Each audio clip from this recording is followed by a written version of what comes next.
Viewers,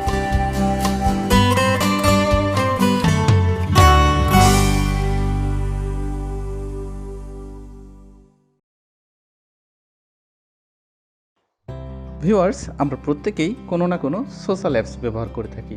সেটি হতে পারে ফেসবুক, হতে পারে হোয়াটসঅ্যাপ বা ইমো বা অন্য যে কোনো একটি অ্যাপস। আর বর্তমান সময়ে হোয়াটসঅ্যাপ খুবই একটি জনপ্রিয় একটি সোশ্যাল মিডিয়া অ্যাপস বলা যেতে পারে, যেখানে নিরাপত্তা বলাই অনেকটাই শক্ত বলে জানা যায়। ভিউয়ার্স, আপনি যদি আপনার হোয়াটসঅ্যাপটিকে আপনি আপনার কম্পিউটারে ব্যবহার করতে চান, সেই কাজটি মূলত আজকে আমার এই ভিডিওতে আপনাদেরকে দেখাবো। সম্প্রতি হোয়াটসঅ্যাপ তাদের একটি ওয়েব ভার্সন নিয়ে এসেছে এবং এই ওয়েব ভার্সনটি ব্যবহার করার পুরো প্রক্রিয়াটাই দেখাবো মূলত আমাদের আজকের এপিসোডে। ভিউয়ার্স, আপনি যদি হোয়াটসঅ্যাপটি আপনার কম্পিউটার অথবা আপনার ল্যাপটপে ব্যবহার করতে চান আর সেই মাধ্যমটি যদি আপনার জানা না থাকে, তাহলে এই ভিডিওটি আপনার জন্যই। ভিউয়ার্স, আপনি আপনার কম্পিউটারের যে ইন্টারনেট ব্রাউজারটি রয়েছে সেটি ওপেন করবেন এবং তার অ্যাড্রেস বারে আপনি টাইপ করবেন webwhatsapp.com। জাস্ট এই ইউআরএলটি টাইপ করা মাত্রই আপনাকে আপনার যে হোয়াটসঅ্যাপের যে ওয়েব ভার্সনটি রয়েছে সেখানে নিয়ে যাওয়া হবে। আপনাদের সামনে এই ধরনের একটি ইন্টারফেস চলে আসবে, যেখানে দেখতে পাচ্ছেন আপনাদের স্ক্রিনে একটি বারকোড দেখানো হচ্ছে। ভিউয়ার্স, আপনাদের এ পর্যন্তই মূলত কম্পিউটারের কাজ প্রথম ধাপে শেষ।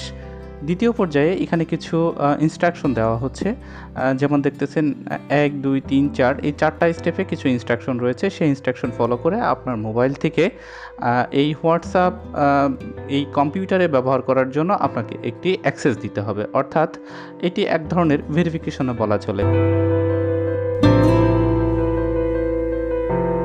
আর এই কাজটি করার জন্য আপনাকে এখন চলে যেতে হবে আপনার মোবাইল স্ক্রিনে। আর মোবাইল স্ক্রিনে দেখানো পদ্ধতি অবলম্বন করার পরপরই আপনারা খুব সহজেই আপনার কম্পিউটারে হোয়াটসঅ্যাপটি লগ ইন করতে পারবেন। ভিউয়ার্স, তার জন্য আপনাদেরকে নিয়ে যাব এখন আমার মোবাইল স্ক্রিনে। ভিউয়ার্স, দেখতে পাচ্ছেন আপনার যে ফোনের হোয়াটসঅ্যাপটি রয়েছে সেখানে রাইট সাইডে একটি 3 ডট রয়েছে এবং সেখানে লিঙ্ক আর ডিভাইস অপশন রয়েছে। এবং লিঙ্ক আর ডিভাইসে ক্লিক করা মাত্রই আপনাকে এ ধরনের একটি ভেরিফিকেশন চাইবে, অর্থাৎ আপনার ফিঙ্গারপ্রিন্ট বা লক যদি কোনো পিন থাকে। তারপরে এখানে আপনার যে বারকোডটি সেটি স্ক্যানের অপশনটি সরাসরি আপনার ফোনে দেখাবে, ঠিক যেভাবে আপনি আপনার স্ক্রিনে এখন দেখতে পাচ্ছেন।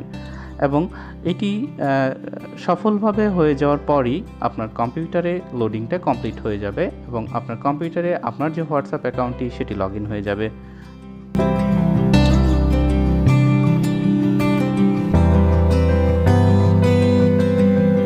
আপনি আপনার কাজ শেষ করার পরে আপনি যদি চান এখান থেকে লগ আউট করার জন্য, খুব সহজভাবেই আবার 3 ডটে ক্লিক করে লগ আউট অপশনটি রয়েছে, সেখান থেকে আপনি আপনার লগ আউটটি সিলেক্ট করবেন এবং দেন এগেইন লগ আউট করলেই আপনার যে কম্পিউটারে লগ ইন ছিল সেখান থেকে এটি সফলভাবে লগ আউট করে দেওয়া হবে।